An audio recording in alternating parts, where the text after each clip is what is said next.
জাতীয় থেকে আন্তর্জাতিক প্রান্তিক জনপদ থেকে নগর চারপাশ ঠিক কি ঘটছে এই মুহূর্তে তা নিয়ে আয়োজন এখন চারদিক। সঙ্গে আছি আমি সিফাত শাহরিয়ার। 5 আগস্টের পর দেশে বিভেদ তৈরির চেষ্টা চলছে দাবি করে বিএনপির স্থায়ী কমিটির সদস্য মির্জা আব্বাস বলেন, এভাবে চলতে থাকলে দেশে গণতন্ত্র প্রতিষ্ঠা হবে না। আরাফাত রহমান কোকোর মৃত্যুবার্ষিকী উপলক্ষে আলোচনা সভায় এই কথা বলেন তিনি। এদিকে অন্তর্বর্তী সরকারের মধ্য থেকে কিংস পার্টি তৈরির চেষ্টা চলছে বলেও মন্তব্য করেছেন বিএনপির জ্যেষ্ঠ যুগ্ম মহাসচিব রুহুল কবির রিজভী। সকালে বনানীতে আরাফাত রহমান কোকোর মৃত্যুবার্ষিকীতে শ্রদ্ধা জানাতে গিয়ে তিনি আরও বলেন, প্রশাসনের নিয়োগের ক্ষেত্রে বিশেষ এক রাজনৈতিক দলকে প্রাধান্য দিচ্ছে সরকার। আমরা এও শুনেছি যে উপদেষ্টাদের মধ্যে থেকে চেষ্টা করা হচ্ছে যে একটা কিংস পার্টি করার। তারপরে বিভিন্ন ক্ষেত্রে আমরা দেখেছি বিভিন্ন জায়গায় প্রশাসনের বিভিন্ন ক্ষেত্রে নিয়োগের ক্ষেত্রে বিশেষ কোনো রাজনৈতিক দলকে তারা প্রাধান্য দিচ্ছেন বা ইয়ে করছেন। তো এগুলো দেখে কি বলতে পারে না, রাজনীতিবিদরা বলতে পারে না যে সরকারের নিরপেক্ষতা নিয়ে প্রশ্ন তুলতে পারে না? বলতে পারে। এগুলো ঠিক করুন। 2007 সালে 1/11 যে ভয়াবহ পরিণতি, এটা বিএনপির চেয়ে কেউ বেশি ভোগ করে নাই। বিএনপির প্রতিটি নেতা কর্মী, সাধারণ কর্মী থেকে শুরু করে আমাদের দেশ নেত্রী বেগম খালেদা পর্যন্ত এই 1/11 সাল থেকে রেহাই পায় নাই। এই 5ই আগস্টের পরে আজ যদি করতে থাকেন তাহলে কিন্তু দেশের গণতন্ত্র কোনদিন চেহারা দেবে না। জামায়াতে ইসলামীর আমির ডাক্তার শফিকুর রহমান বলেছেন, জামায়াতকে ভোট দিয়ে ক্ষমতায় আনলে সারা দেশে সমতার ভিত্তিতে উন্নয়ন করা হবে। কুড়িগ্রাম সরকারি কলেজ মাঠে জামায়াতের কর্মী সমাবেশে তিনি বলেন, আওয়ামী লীগ কাউকে ছাড় দেয়নি, 18 কোটি মানুষের উপর জুলুম করেছে। আওয়ামী লীগ মানুষ খুন করে ক্ষমতায় থাকতে চেয়েছিল বলে মন্তব্য করেন ডাক্তার শফিকুর রহমান। তিনি আরও বলেন, 1972 থেকে এ পর্যন্ত যারা সংখ্যালঘু বলে অন্যায় বাড়ি দখল লুটপাট করেছে তাদের নাম প্রকাশ করে বিচার করতে হবে। এ সময় জুলাই বিপ্লবের শহীদদের রক্তের সাথে বেইমানি করে দুর্নীতি না করার আহ্বান জানান তিনি। ফ্যাসিস্ট সরকারের কারণেই তিস্তা মহাপরিকল্পনা বাস্তবায়ন হয়নি বলেও জানান জামায়াতের এই শীর্ষ নেতা।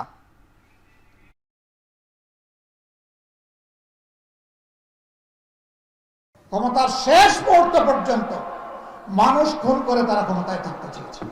আমরা পরিষ্কার বলতে চাই, আল্লাহ যদি আপনাদের ভালোবাসা সিক্ত হয়ে, দেশবাসীর ভালোবাসা সিক্ত হয়ে আমাদের উপর মেহরবানি করেন আর যদি এই দেশের খেদমতের দায়িত্ব দেন, ইনশাআল্লাহ তাআলা লাজিম প্রেসিডেন্ট প্রধানমন্ত্রীর মুখ দেখে কোনো এলাকার উন্নয়ন হবে না।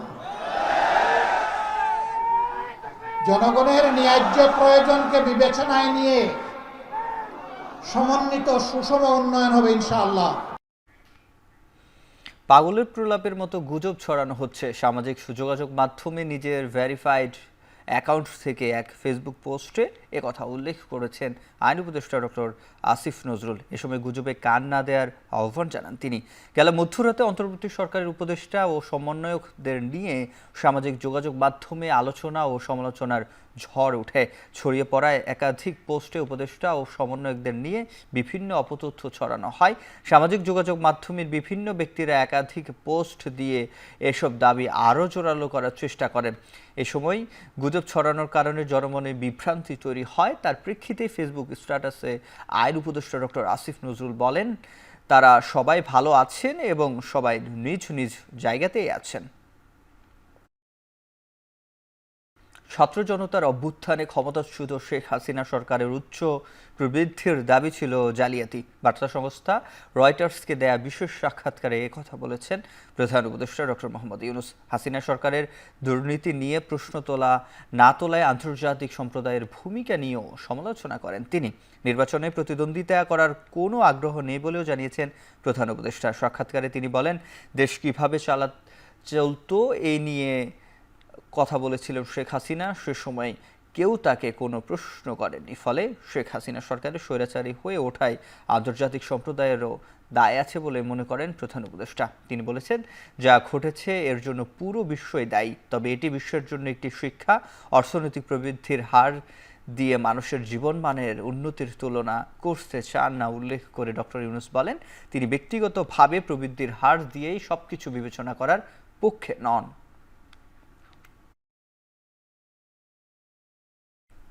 দরিদ্র এবং বেকারত্ব দূরীকরণের প্রধান উপদেষ্টা ডক্টর মোহাম্মদ ইউনূসের উদ্যোগে চালু হওয়া বিশ্বব্যাপী 3-0 আন্দোলনের প্রশংসা করেছেন সাবেক মার্কিন ভাইস প্রেসিডেন্ট আল গোর। বৃহস্পতিবার সুইজারল্যান্ডের দাভোসে বিশ্ব অর্থনৈতিক ফোরামের বার্ষিক সম্মেলনের ফাঁকে আল গোর অধ্যাপক ইউনূসের সঙ্গে সাক্ষাৎ করেন। এ সময় তিনি বাংলাদেশের অন্তর্বর্তী সরকারের সংস্কার কর্মসূচিকে সমর্থন করার অঙ্গীকার ব্যক্ত করেন। সাক্ষাতে তারা জুলাই অভ্যুত্থান, বাংলাদেশের সংস্কার কর্মসূচি এবং নির্বাচন ও ভূ রাজনৈতিক বিষয় নিয়ে আলোচনা করেন। সাবেক মার্কিন ভাইস প্রেসিডেন্ট সংস্কার এবং অবাধ ও সুষ্ঠু নির্বাচনের মাধ্যমে বাংলাদেশের গণতান্ত্রিক রূপান্তরকে সমর্থন করার কথা জানান। এ সময় আল গোরকে জুলাই অভ্যুত্থানের সময় আঁকা গ্রাফিতি ও দেয়াল চিত্রের উপর ভিত্তি করে রচিত শিল্পকর্ম সংকলন দ্য আর্ট অফ ট্রায়াম্ফ বইটি উপহার দেন অধ্যাপক ইউনূস। এদিকে চলতি বছরের দ্বিতীয়ার্ধে বাংলাদেশ এবং জাতিসংঘের ব্যবস্থাপনায় রোহিঙ্গাদের নিয়ে আন্তর্জাতিক সম্মেলন অনুষ্ঠিত হবে বলে জানিয়েছেন প্রধান উপদেষ্টার প্রেস সচিব শফিকুল আলম। তিনি বলেন 170টির বেশি দেশ সম্মেলনে অংশ নেবে। সুইজারল্যান্ডের বিশ্ব অর্থনীতি ফোরামের সাইডলাইনে প্রধান উপদেষ্টার কর্মসূচি নিয়ে প্রেস সচিব গণমাধ্যমে বলেন, চট্টগ্রাম পোর্টের দক্ষতা বাড়াতে সহযোগিতা করতে চায় বিশ্বের বড় 2 কোম্পানি। চিটাং পোর্টের এফিসিয়েন্সি যদি ভালো হয় তাহলে এমন হতে পারে যে আমাদের এক্সপোর্ট অর্ডার এসে ওইটা প্রসেস হয়ে আবার বাইরের কাছে যেতে দেখা যায় যে 15-20 দিনের মধ্যে আমরা করতে পারছি। ওয়ার্ল্ডের লার্জেস্ট 2টা কোম্পানি আজকে প্রফেসর ইউনূসের সাথে দেখা করেছেন। তারা বাংলাদেশের ব্যাপারে ইন্টারেস্টেড এবং এই তাদের যে ইন্টারেস্টটা শো করাও ওয়ার্ল্ডকে জানাচ্ছে যে না, বাংলাদেশের এখন পরিস্থিতি স্বাভাবিক, বাংলাদেশের ল অ্যান্ড অর্ডার সিচুয়েশন স্বাভাবিক। রোহিঙ্গাদের নিয়ে একটা বড় ইন্টারন্যাশনাল একটা কনফারেন্স হবে। রোহিঙ্গা নিয়ে আমরা আরও অনেকের সাথে কথা বলতে পারবো এবং এটার একটা ডিউরেবল সলিউশন, এটার একটা সলিউশনটা কিভাবে পাওয়া যায় এটা নিয়ে কাজ করা যাবে। খালেদা জিয়ার শারীরিক অবস্থা এখন আগের চেয়ে অনেকটা ভালো। শুক্রবার রাতে হাসপাতাল থেকে বাসায় ফিরতে পারেন বিএনপি চেয়ারপারসন বেগম খালেদা জিয়া। লন্ডনের দ্য লন্ডন ক্লিনিকের সামনে সাংবাদিকদের একথা জানান doctor A Z M Zahid Hossain. তিনি জানান, নতুন করে আরও কিছু পরীক্ষা নিরীক্ষা দেওয়া হয়েছে। সেসব রিপোর্ট এলে খালেদা জিয়াকে ছুটি দেওয়া হতে পারে। পরবর্তীতে তারেক রহমানের বাসায় থেকে নিয়মিত চিকিৎসা নেবেন তিনি। ওনার ছুটি হওয়ার সম্ভাবনা আছে কালকে, এটি সত্যি কথা। এবং কালকে ওনার এইখানকার চিকিৎসকরা যদি ওনাকে ছুটি দেয়, কারণ ওই কিছু কিছু রিপোর্টের জন্য আজকেও একজন চিকিৎসক দেখে ওনাকে কিছু পরীক্ষা করার জন্য দিয়েছেন। সেই পরীক্ষাগুলো আমরা কালকে করাবো। উনি দিয়েছেন বিকেলের সন্ধ্যার দিকে এসে, সেগুলো করাবো। করে যদি সব ঠিক থাকে তাহলে হয়তো কালকে ওনার সন্ধ্যার দিকে ইভিনিংয়ে আওয়ারে ছুটি হওয়ার সম্ভাবনা আছে। এভাবে অব্যাহত রাখে আমরা ওনার মানুষের দোয়া, আল্লাহর অশেষ রহমতে আমরা ওনাকে দ্রুতই হয়তো দেশে ফেরত নিয়ে চলে যেতে পারি। চাকরিতে 13তম গ্রেড থেকে 10ম গ্রেডে উন্নতি এবং বৈষম্য দূরীকরণের দাবিতে প্রধান উপদেষ্টা বরাবর স্মারকলিপি দিয়েছে প্রাথমিক বিদ্যালয়ের সহকারী শিক্ষকরা। শিগগিরই দাবি বাস্তবায়নে সংশ্লিষ্টদের উদ্যোগ নেবার আহ্বান জানান তারা। এর আগে শহীদ মিনার শিক্ষক সমাবেশে সংহতি জানিয়েছেন বিএনপি, গণ অধিকার পরিষদ ও নাগরিক কমিটি। এদিন সকাল 10টায় কেন্দ্রীয় শহীদ মিনারে দেশের বিভিন্ন জেলা উপজেলা থেকে জড়ো হন শিক্ষকরা। তারা বলেন, স্নাতক শেষ করার পরেও 13তম গ্রেড বহাল রাখা শিক্ষকদের 3য় শ্রেণীর কর্মচারী হিসেবে মূল্যায়ন করা হচ্ছে। একই শিক্ষাগত যোগ্যতা নিয়ে সরকারি অন্যান্য চাকরিজীবীরা 10ম গ্রেড পাচ্ছে, যা অমর্যাদার শামিল বলে দাবি করেন শিক্ষকরা। তারা বলেন, দ্রুত সময়ে 10ম গ্রেড বাস্তবায়ন করতে হবে। শিক্ষক সমাবেশে হাজির হয়ে তাদের দাবিকে ন্যায্য বলে সংহতি জানান বিএনপি, গণ অধিকার পরিষদ ও নাগরিক কমিটির নেতৃবৃন্দ। এরপর দাবি আদায়ে প্রধান উপদেষ্টার বাসভবন যমুনার অভিমুখে পদযাত্রা করেন শিক্ষকেরা। শাহবাগে পুলিশি বাধার মুখে 7 সদস্যের প্রতিনিধি দল স্মারকলিপি নিয়ে যমুনায় যান। যশোর জেলা জিজ্ঞাসা উপজেলা থেকে এসেছি, শুধুমাত্র 10ম গ্রেড সহকারী শিক্ষক যেন 10ম গ্রেড পায়। একজন শিক্ষক কখনোই রাষ্ট্রের 3য় শ্রেণীর কর্মচারী হইতে পারে না। It is very painful and pathetic. আমরা শিক্ষক, আমরা কেন 3য় শ্রেণীর কর্মচারী থাকবো? এটাই আমাদের দাবি, এটা আমাদের বৈষম্য। আমাদের সমযোগ্যতা নিয়ে তারা 10ম গ্রেডে চাকরি করছে, আর আমরা ডিগ্রি স্নাতক 2nd ক্লাস পেয়েও আমরা 13তম গ্রেডে চাকরি করছি। সারা বাংলাদেশ ব্যাপী এই এক জায়গায় একজোট হয়ে আমাদের প্রধান দাবিটা যে আমরা 10ম গ্রেড এক দফায় যে আমরা এই 10ম গ্রেড যাতে পাই। দিনাজপুরের বিরল সীমান্ত এলাকা থেকে ধরে নিয়ে যাওয়া কৃষক আলামিনকে ফেরত দিয়েছে বিএসএফ। বিকেলে বিজিবি বিএসএফ এর পতাকা বৈঠকের পর তাকে ফেরত দেওয়া হয়। এর আগে সকালে উপজেলার এনায়েতপুর সীমান্তের 323 নম্বর পিলারের পাশ থেকে তাকে ধরে নিয়ে যাওয়া হয়। স্বজনদের দাবি, দীপনগর গ্রামে সীমান্তের শূন্য রেখার পাশে নিজ জমিতে কাজ করতে যায় আলামিন। এ সময় বিএসএফ এর 6 সদস্য তাকে ধরে নিয়ে ভারতের গোড়াবিলে ক্যাম্পে নিয়ে যায়।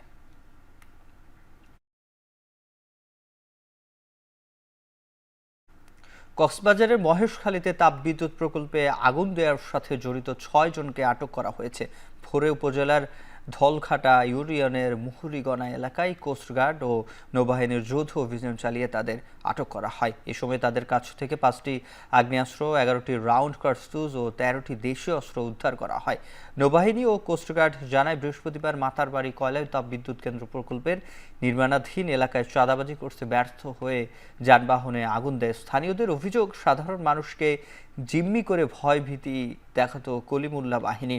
বৃহস্পতিবার গোপন তথ্যের ভিত্তিতে মুহুরিগনা এলাকায় অভিযান চালিয়ে কোস্টগার্ড ও নৌবাহিনী পরে অস্ত্রসহ 6 জনকে আটক করা হয়। এদিকে কক্সবাজারের টেকনাফের পাহাড়ি এলাকা থেকে অপহরণ করা 15 জনকে উদ্ধার ও অপহরণকারী চক্রের 2 সদস্যকে আটক করেছে পুলিশ। দুপুর 1:30টার দিকে টেকনাফের বাহারছড়া ইউনিয়নের মধ্যম কচ্ছপিয়া পাহাড়ে এই অভিযান চালানো হয়। পুলিশ জানায়, পাহাড়ে অপহরণকারী চক্রের অবস্থানের খবর টেকনাফ পুলিশের একটি দল সেখানে অভিযান চালিয়ে 2 জনকে আটক করে। একই সাথে অপহরণ করা 15 জনকে উদ্ধার করা হয়। উদ্ধারকৃতদের মধ্যে 10 জন রোহিঙ্গা ও 5 জন বাংলাদেশি নাগরিক। এই ঘটনায় আটকরা হলেন কচ্ছপিয়ার করাচিপাড়া এলাকায় মোহাম্মদ হারুন ও নূর মোহাম্মদ। পুলিশ জানায়, অপহরণকারী চক্রটি দীর্ঘদিন যাবৎ বাংলাদেশি ও রোহিঙ্গাদের অপহরণ করে মুক্তিপণ আদায় করে আসছিল।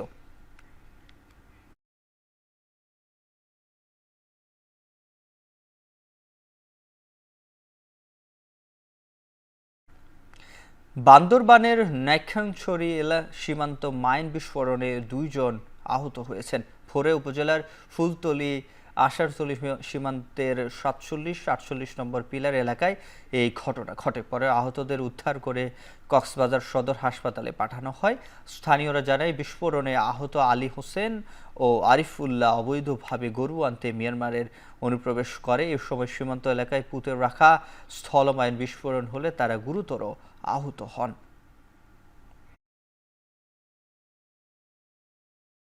কিশোরগঞ্জ ট্রাফিক পুলিশ অফিসে ভয়াবহ অগ্নিকাণ্ডে পুড়ে ছাই হয়ে গেছে অফিসের নথি ও স্থাপনা।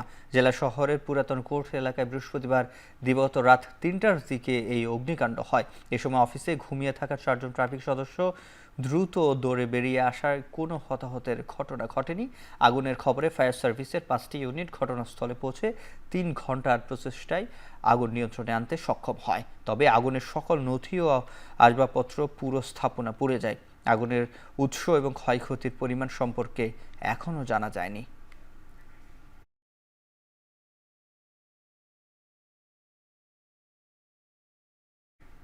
নাটোরের পৃথক সড়ক দুর্ঘটনায় 3 জন নিহত হয়েছেন। এ সময় আহত হয়েছেন অন্তত 10 জন।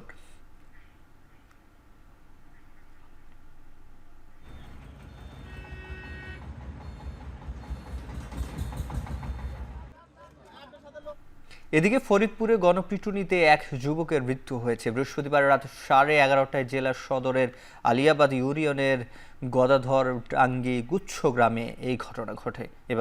এদিকে পরিকল্পিত হত্যাকাণ্ড বলে দাবি নিহতের পরিবারের দাবি, বৃহস্পতিবার রাতে গদাধরডাঙ্গি গুচ্ছ গ্রামে যান মিরান ও তার সহযোগীরা। এ সময় পূর্ব শত্রুতার জের ধরে প্রতিপক্ষের লোকজন তাদের ধাওয়া দিলে সকলে পালিয়ে যেতে পারলেও মিরানকে ধরে ফেলে দুর্বৃত্তরা। পরে মিরানের চোখ উপড়ে ও হাত পায়ের রক কেটে শরীরের বিভিন্ন স্থানে আঘাত করে ফেলে রেখে যায় তারা। শুক্রবার সকালে মিরানকে উদ্ধার করে ফরিদপুর মেডিকেল কলেজ হাসপাতালে নেওয়া হলে কর্তব্যরত চিকিৎসক তাকে মৃত ঘোষণা করেন।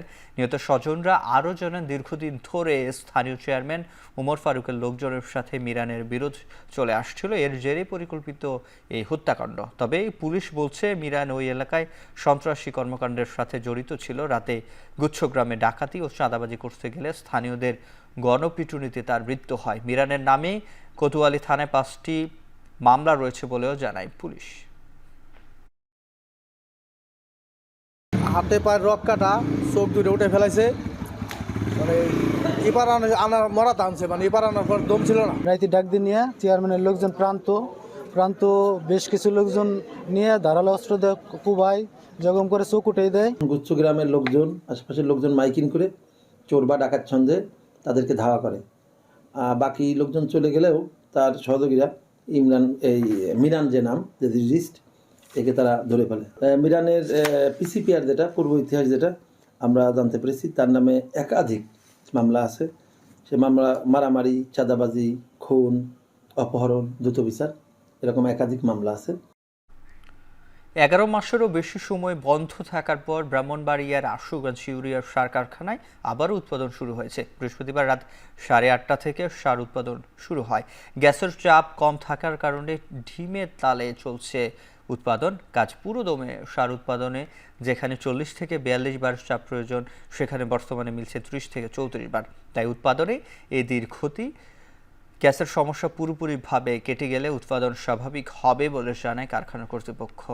আশুগঞ্জ সার কারখানায় প্রতিদিন প্রায় 1100 টন ইউরিয়া সার উৎপাদন হয়। তবে গ্যাস সংকটের কারণে গত 21 ফেব্রুয়ারি থেকে কারখানাটির উৎপাদন কার্যক্রম বন্ধ ঘোষণা করে কর্তৃপক্ষ। পরবর্তীতে গেল বছরের 15 নভেম্বর থেকে গ্যাস সরবরাহ শুরু হয়। অবশেষে দীর্ঘ প্রতীক্ষার পর ইউরিয়া সার উৎপাদনে ফিরল কারখানাটি। জুলাই আগস্ট গণ অভ্যুত্থানের স্বীকৃতি ও সে সময়ে হত্যা নির্যাতনের ঘটনার সঙ্গে জড়িতদের বিচারের দাবিতে শাহবাগে সমাবেশ করেছে বৈষম্য বিরোধী সম্মিলিত বেসরকারি বিশ্ববিদ্যালয় নামের সংগঠন। শুক্রবার বিকেলে এই সমাবেশে বিভিন্ন বেসরকারি বিশ্ববিদ্যালয়ের শিক্ষার্থীরা যোগ দিয়ে বলেন, সংস্কার স্থায়ী করতে হলে দুর্বৃত্তায়ন বন্ধ করতে হবে। যারা রাজনীতি থেকে জীবিকা নির্বাহ করে তারা সংস্কার চাইবে না বলেও মন্তব্য করেন শিক্ষার্থীরা। অভিযোগ করেন শিক্ষার্থীরা বলেন, প্রাইভেট বিশ্ববিদ্যালয়ের শিক্ষার্থীরা যোদ্ধা, তাদের যোগ্য সম্মান দিতে হবে। 2024-এর ইতিহাস মুছে ফেলার চক্রান্ত চলছে বলে সমাবেশ থেকে অভিযোগ করেন শিক্ষার্থীরা। সকল রাজনৈতিক দলকে ঐক্যবদ্ধ হওয়ার আহ্বান জানিয়ে দ্রুত 2024-এর গণহত্যার বিচারের দাবি তোলেন তারা। আপনি নিজে এই দেশে দুর্নীতি করে টাকা কামাইলেও আপনার পরিবার, আপনার সন্ততি, তাদেরকে নিয়ে আপনি বিদেশে পাঠিয়ে দেন। আজও কিছু রাজনৈতিক দল তাদেরকে আশ্রয় দিয়ে যাচ্ছে, শেল্টার দেওয়ার মাধ্যমে, টাকার মাধ্যমে তাদেরকে বিভিন্ন জায়গা থেকে ছুটে আনা হচ্ছে। অনেকগুলো তাজা প্রাণ হারিয়েছে, তাদের পরিবারগুলোকে এখনো পুনর্বাসন করা হয় নাই। তাদের পরিবারগুলোকে এখনো আহত অসুস্থ ভাই আছে আমাদের প্রাইভেটের, তারা এখনো চিকিৎসা পাচ্ছে না। চট্টগ্রামের রাউজানে এক ব্যবসায়ীকে গুলি করে হত্যা করেছে দুর্বৃত্তরা।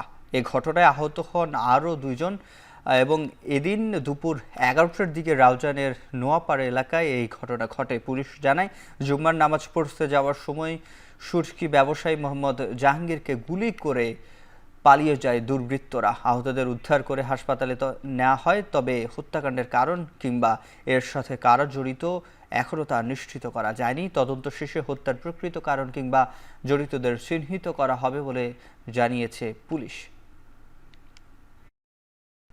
বাণিজ্য মেলার শেষ সপ্তাহে এসে চলছে অফারের ছড়াছড়ি। দেশি বিদেশি পণ্যে ক্রেতাদের আকর্ষণ করতে দেয়া হচ্ছে নানা অফার। ছুটির দিনে ক্রেতা দর্শনার্থীদের ভিড়ে জমজমাট মেলা প্রাঙ্গণ। বেচাকেনা বাড়ার খুশি বিক্রেতারাও। মেলার খবরাখবর আরও জানতে চাই, যুক্ত হচ্ছেন সহকর্মী মিয়া আমিরুল। বাণিজ্য মেলার শেষ সপ্তাহে কোন কোন পণ্যে কি অফার চলছে জানাবেন।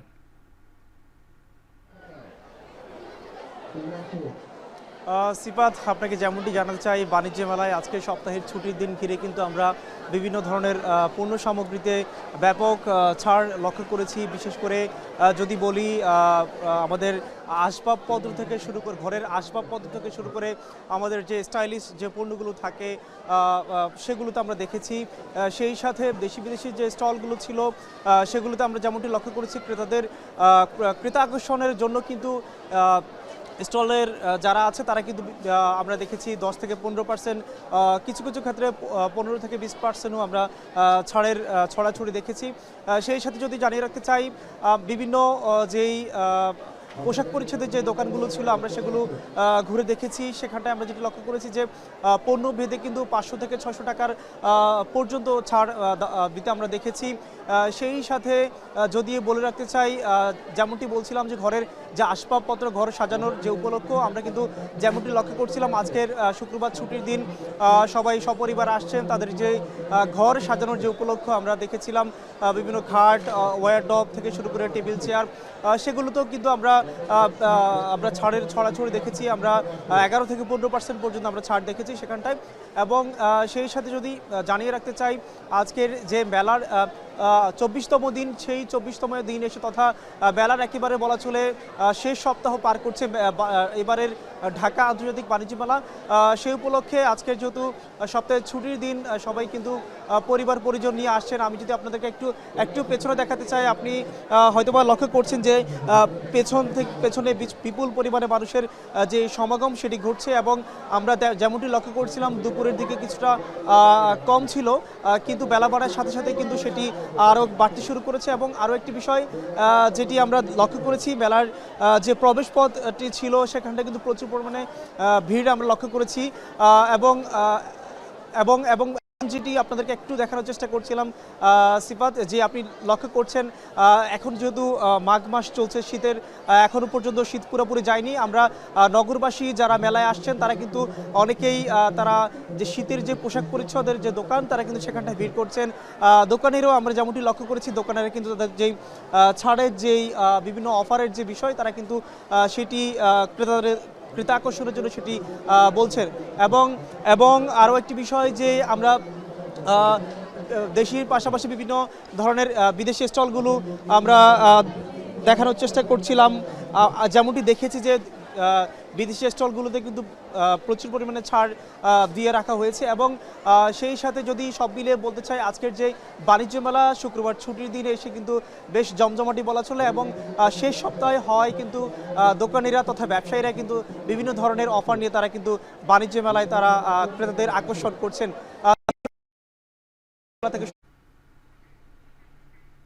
ছুটির দিনে বাণিজ্য মেলার সবশেষ জানাচ্ছিলেন সহকর্মী মিয়া আমিরুল। এবার অন্য প্রসঙ্গ, গাড়ি প্রেমীদের জন্য রাজধানীতে তৃতীয়বারের মতো চলছে ঢাকা মোটর ফেস্ট। এদিন বসুন্ধরা আন্তর্জাতিক সম্মেলন কেন্দ্রে উইজার্ড শোবিজের আয়োজনে নানা ব্র্যান্ডের আকর্ষণীয় গাড়ি ও অ্যাক্সেসরিজ প্রদর্শনী হচ্ছে মেলায়। নির্মাতা, আমদানিকারক, সরবরাহকারী প্রতিষ্ঠানের পাশাপাশি অংশগ্রহণ করেছে বাইক, লুব্রিকেন্ট, আর্থিক প্রতিষ্ঠান সহ 17টি কোম্পানি। পরিবেশ বান্ধব আধুনিক ফিচারযুক্ত গাড়ি প্রদর্শন ও বিক্রিতে সাড়া পাচ্ছে প্রতিষ্ঠানগুলো। মেলায় নতুন মডেলের গাড়ি ও বাইকের পাশাপাশি বিভিন্ন অ্যাক্সেসরিজ ও পণ্য সম্পর্কে জানতে পারছেন দর্শনার্থীরা। কাল পর্দা নামবে মেলার।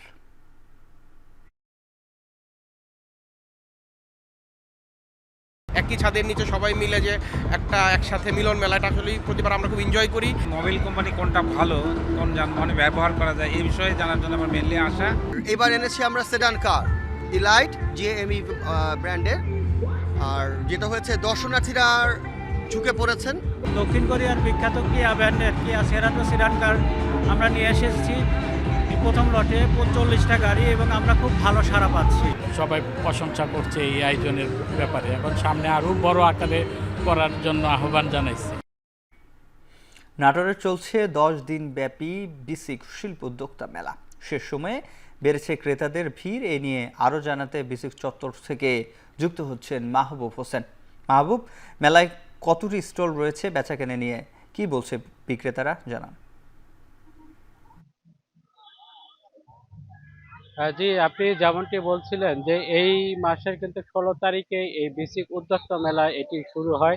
আজকে মেলার নবম দিন। এই নবম দিনে কিন্তু ক্রেতা বিক্রেতাদের যে উপচে পড়া ভিড় কিন্তু আমরা আজকে এই মেলায় দেখতে পাচ্ছি। এবং এই মেলায় কিন্তু যে 6টি জেলার কিন্তু যে 50টি স্টল রয়েছে, যারা ক্ষুদ্র উদ্যোক্তারা রয়েছে তারা কিন্তু এখানে এসেছেন এবং এই মেলায় তারা স্টল দিয়েছেন। আজকে যেহেতু সাপ্তাহিক ছুটির দিন, সেই ছুটির দিনের কারণে কিন্তু অনেকেই পরিবার পরিজন নিয়ে আজকে এই মেলাতে এসেছেন। এবং দেখতে পাচ্ছেন যে মেলায় কিন্তু প্রচুর পরিমাণে দর্শনার্থী তারা আজকে এখানে এসে ভিড় করছে। তারা বিভিন্ন যে দোকানগুলো রয়েছে সেই দোকানগুলোতে কিন্তু তারা তাদের যে পছন্দ অনুযায়ী কেউ দেখছেন, কেউ কিনছেন।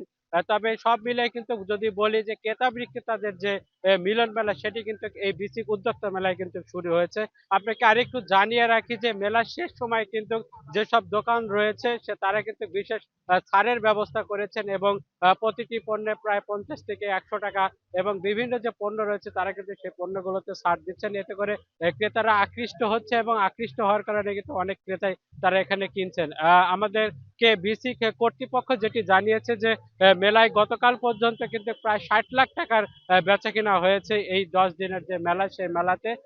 এবং এখানে যারা ক্ষুদ্র উদ্যোক্তারা রয়েছেন তারা কিন্তু এখান থেকে প্রায় 10 লাখ টাকার একটি যে অর্ডার তারা কিন্তু পেয়েছেন। অর্থাৎ এই মেলা শেষ করে কিন্তু তারা যে অর্ডার পেয়েছেন এখানে তারা সেটি সরবরাহ করবেন এবং সব মিলাই সব মিলাই যদি আপনাকে বলি যে আজকে কিন্তু প্রচুর পরিমাণে দর্শনার্থী তারা কিন্তু এখানে এসে ভিড় করছেন এবং বিভিন্ন যে ক্ষুদ্র উদ্যোক্তারা রয়েছেন তারা কিন্তু এই মেলায় কাস্টমারদের তারা দেখাচ্ছেন এবং বিভিন্ন যে ছাড়ের ব্যবস্থা তারা কিন্তু সেটি করেছেন এবং মেলা এটি আগামীকাল শেষ হবে এবং এটি কালকে শেষ দিন।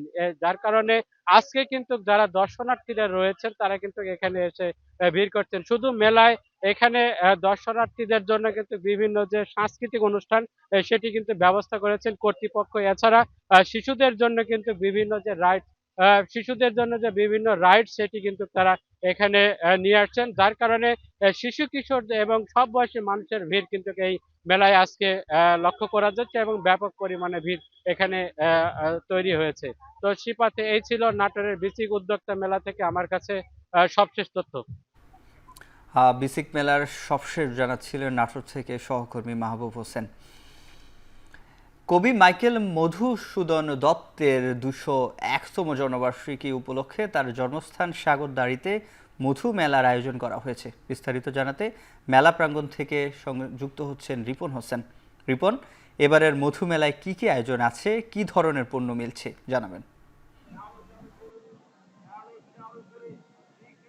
1873 সালে 29 জুন কলকাতায় মারা যান মাইকেল মধুসূদন দত্ত। তারপর 1890 সালে কবির ভাইয়ের মেয়ে কবি মানকুমারী প্রথম কবির স্মরণ সভার আয়োজন করে এই সাগরদাড়িতে।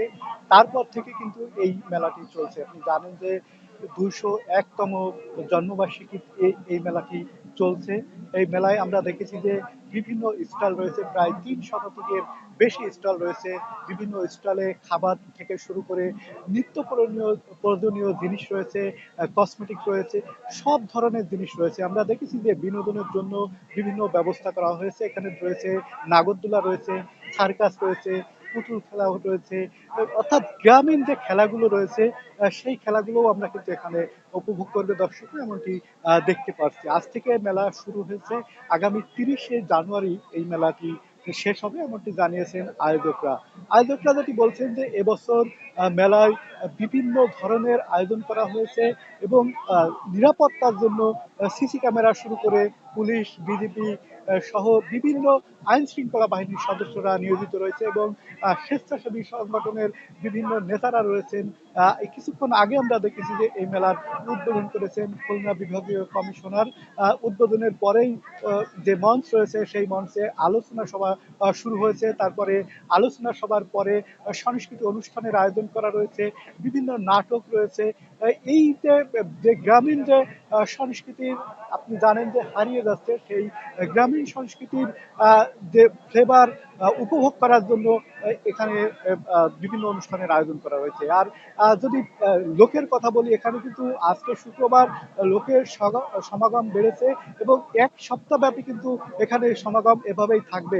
আপনি জানেন যে দেশের বিভিন্ন প্রান্ত থেকে এই মেলায় লোক এসে থাকে। আমরা দেখেছি যে ঢাকা, বরিশাল, চিটাগাং এই অঞ্চল থেকেও কিন্তু কবির এই বাস্তবিকতায় দেখতে এসেছেন এবং এই যে মেলা রয়েছে মেলাকে ঘিরে আমরা দেখেছি যে মানুষের সমাগম বেড়েছে। শিশুদের জন্য বিশেষ ব্যবস্থা রয়েছে, নাগরদোলা রয়েছে, নতুন বাংলাদেশের জন্য যে শহীদ যারা মৃত্যুবরণ করেছেন তাদের স্মরণে একটি স্টল করা রয়েছে। সব মিলে আসলে মেলার যে 7 দিনব্যাপী যে মেলা, এই মেলার আসলে আয়োজনটা চমৎকার রয়েছে এবং আলোচনা রয়েছে দেশের বিভিন্ন খ্যাত বিখ্যাত যে কবিরা রয়েছেন তারা কিন্তু এখানে আলোচনা করবেন। তো সব মিলে মেলা আজ প্রথম দিন, সামনের দিনগুলো আরো জমজমাট হবে। তো এই ছিল এখান থেকে আমার কাছে সর্বশেষ সিফাত সাহারিয়া। রিপন হাসান জানাচ্ছিলেন মেলার সবশেষ খবর। এবার আন্তর্জাতিক প্রসঙ্গ। যুক্তরাষ্ট্রের অবৈধ অভিবাসীদের সন্তানদের জন্মসূত্রে নাগরিকত্ব বাতিলে ডোনাল্ড ট্রাম্পের নির্বাহী আদেশ আটকে দিয়েছে দেশটির আদালত। এরই মধ্যে ট্রাম্পের আদেশ আটকে দিতে সামরিক স্থগিতাদেশ জারি করেছে ডিপার্টমেন্ট অব জাস্টিস। ওয়াশিংটনের ডিস্ট্রিক্ট অ্যাটর্নি নিক ব্রাউন ও ডেমোক্রেট নিয়ন্ত্রণাধীন 3 স্টেটের আবেদন আমলে নিয়ে জরুরি ভিত্তিতে নির্বাহী আদেশ 14 দিনের জন্য স্থগিতের রায় দিয়েছেন বিচারক জন কফেনর দাবি করেন, অবৈধ অভিবাসীদের সন্তানদের জন্মসূত্রে নাগরিকত্ব বাতিল কার্যকর হলে তা সংবিধান পরিপন্থী হতো। আগামী 2 সপ্তাহ ট্রাম্পের নির্বাহী আদেশের আইনি জটিলতা ও সাংবিধানিক দ্বিধা বিভক্তি নিয়ে আলোচনা করবেন আইন প্রণেতারা। এর আগে প্রেসিডেন্ট ট্রাম্পের দেয়া নির্বাহী আদেশকে চ্যালেঞ্জ জানায় ডেমোক্রেট নিয়ন্ত্রিত 22টি অঙ্গরাজ্য।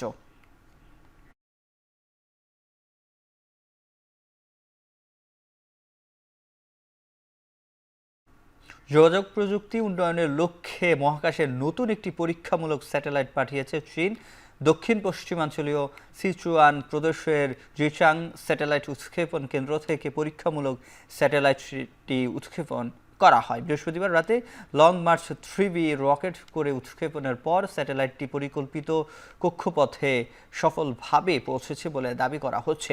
এই স্যাটেলাইটের মাধ্যমে উন্নত যোগাযোগ ছাড়াও রেডিও, টেলিভিশন এবং ডেটা ট্রান্সমিশন পরিষেবার কাজে লাগানোর কথা ভাবছে চীন। আর পরীক্ষামূলক স্যাটেলাইটটি এসব সম্পর্কিত প্রযুক্তি পরীক্ষা এবং যাচাইয়ের জন্য একটি প্ল্যাটফর্ম হিসেবে কাজ করবে।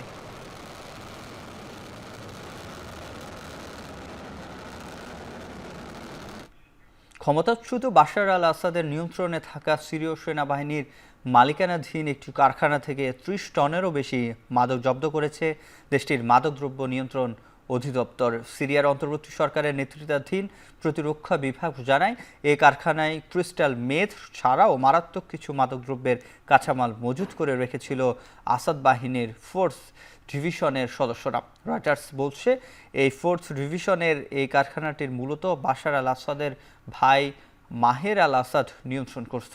সিরীয় নার্কোটিক্স বিভাগ আরও বলছে, পুড়িয়ে ফেলা মাদকের মধ্যে ক্যাপটাইন নামের একটি ভয়ঙ্কর মাদক ছিল। জর্ডানের রুট ব্যবহার করে এই মাদকটি পার্শ্ববর্তী দেশে পাচার করত তৎকালীন সিরীয় সেনাবাহিনী। ক্ষমতাচ্যুত বাশার আল আসাদের ছত্রছায়ায় বিগত কয়েক বছর ধরে এই মাদক চোরাচালানের সাথে যুক্ত ছিল সাবেক সেনা সদস্যরা। কৃষকদের দাবির ভিত্তিতে শস্য রপ্তানির উপর সাময়িকভাবে কর কমানোর সিদ্ধান্ত নিল আর্জেন্টিনা সরকার। দেশটির কৃষিখাত অর্থনীতি শক্তিশালী করার লক্ষ্যে এই সিদ্ধান্ত নেওয়ার বিষয়টি নিশ্চিত করেছেন দেশটির অর্থমন্ত্রী লুইস ক্যাপুটো।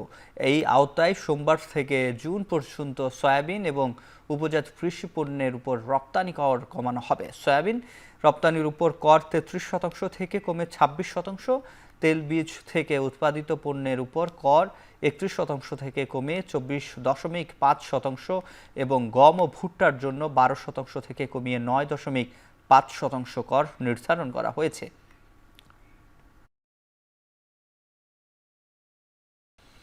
এবার খেলার প্রসঙ্গ। বিপিএলের প্লে অফের সমীকরণ নিয়ে চলছে নানা হিসেব নিকেশ। পয়েন্ট টেবিলের শীর্ষে থাকা রংপুর বরিশালের প্লে অফ অনেকটা নিশ্চিত করলেও বাকি কোনো 2 দল যাবে সেরা 4-এ সেটা এখনও অনিশ্চিত। এমনকি টেবিলের তলানিতে থাকা ঢাকা সিলেটেরও এখনও সম্ভাবনা রয়েছে প্লে অফে যাওয়ার। বিপিএলের চট্টগ্রাম পর্বের শেষ ম্যাচে রংপুরকে আসরের প্রথম হারের স্বাদ দেওয়া রাজশাহীরও সুযোগ তৈরি হয়েছে প্লে অফে খেলার। এছাড়া টেবিলে 6 থাকায় ঢাকায়ও শেষ 2 ম্যাচ জিতলে সুযোগ রয়েছে প্লে অফ নিশ্চিত করার। অন্যদিকে শীর্ষে থাকায় রংপুর রাইডার্স ও ফরচুন বরিশাল অনেকটাই নিশ্চিত হয়ে গেছে প্লে অফে খেলার। চিটাগং কিংস আর খুলনা টাইগার্স টেবিলের 3 এবং 4-এ থাকলেও তাদের ম্যাচে বাকি আরও 3টি। অন্যদিকে ঢাকা এবং রাজশাহী খেলবে আরও 2 ম্যাচ। এই 2 ম্যাচ শেষে ম্যাচগুলো জিতে গেলে অন্যদিকে খুলনা আর চিটাগং কোনো ম্যাচ হারলে সুযোগ তৈরি হবে ঢাকা ক্যাপিটালস এবং দুর্বার রাজশাহীর। নারী ওয়ানডে সিরিজের খবর। এবার সিরিজের তৃতীয় ও শেষ ওয়ানডেতে ওয়েস্ট ইন্ডিজের মুখোমুখি হচ্ছে বাংলাদেশ। বিশ্বকাপে সরাসরি কোয়ালিফাই করতে এই ম্যাচে জিততে হবে জ্যোতি বাহিনীকে। ম্যাচটি শুরু হবে বাংলাদেশ সময় রাত 12টায়। প্রথম ম্যাচে হারের পর দ্বিতীয় ম্যাচে দারুণভাবে ঘুরে দাঁড়ায় টাইগ্রেসরা। যে কোনো ফরম্যাটে ওয়েস্ট ইন্ডিজের নারী দলের বিপক্ষে প্রথম জয় পায় বাংলাদেশ। এবার সুযোগ প্রতিপক্ষের মাটিতে সিরিজ জয়ের। তবে ম্যাচটি অন্য কারণেও আলাদা গুরুত্ব পাচ্ছে বাংলাদেশের কাছে। ভারতে অনুষ্ঠেয় ওয়ানডে বিশ্বকাপে সরাসরি জায়গা পেতে শেষ ম্যাচে জয় পেতে হবে বাংলাদেশকে। আইসিসির নিয়ম অনুসারে বিশ্বকাপে সরাসরি খেলার সুযোগ পাবে চ্যাম্পিয়ন্স শীর্ষ 6 দল। বাংলাদেশের বর্তমান অবস্থান 7 নম্বরে, সমান 21 পয়েন্ট নিয়ে টাইগ্রেসদের এক ধাপ উপরে নিউজিল্যান্ড নারী ক্রিকেট দল। এ ম্যাচ জিতলেই কিউই নারীদের হটিয়ে সরাসরি বিশ্বকাপে খেলার টিকিট মিলবে জ্যোতিদের। সাফ চ্যাম্পিয়ন হওয়ার 4 মাসের মাথায় আন্তর্জাতিক ম্যাচ খেলতে নামবে বাংলাদেশ নারী ফুটবল দল। মধ্যপ্রাচ্যের দল সংযুক্ত আরব আমিরাতের বিপক্ষে ফেব্রুয়ারি-মার্চে প্রীতি ম্যাচ খেলবে বাংলার বাঘিনীরা। প্রীতি ম্যাচের সূচি পূর্ব নির্ধারিত হলেও বাকি ছিল আমিরাতের আনুষ্ঠানিক নিশ্চয়তা। বৃহস্পতিবার সে নিশ্চয়তা পেয়েছে বাংলাদেশ ফুটবল ফেডারেশন। আগামী 24 ফেব্রুয়ারি আমিরাতের উদ্দেশ্যে দেশ ছাড়বেন সাবিনা ঋতুপর্ণারা। 26 ফেব্রুয়ারি ও 2 মার্চ দুইটি ম্যাচ খেলবে তারা। আসন্ন এই ম্যাচ ঘিরে গেল 15 জানুয়ারি থেকে প্রস্তুতি ক্যাম্প শুরু করেছে নারী দল। 2 বছরের জন্য নিয়োগ পাওয়া ইংলিশ কোচ পিটার বাটলার ফেব্রুয়ারির প্রথম সপ্তাহে দেশে ফিরে যোগ দেবেন অনুশীলন ক্যাম্পে।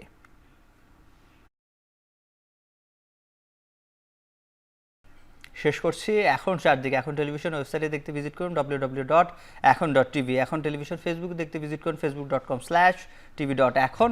ইউটিউবে দেখতে ভিজিট করুন youtube.com/c/এখন tv।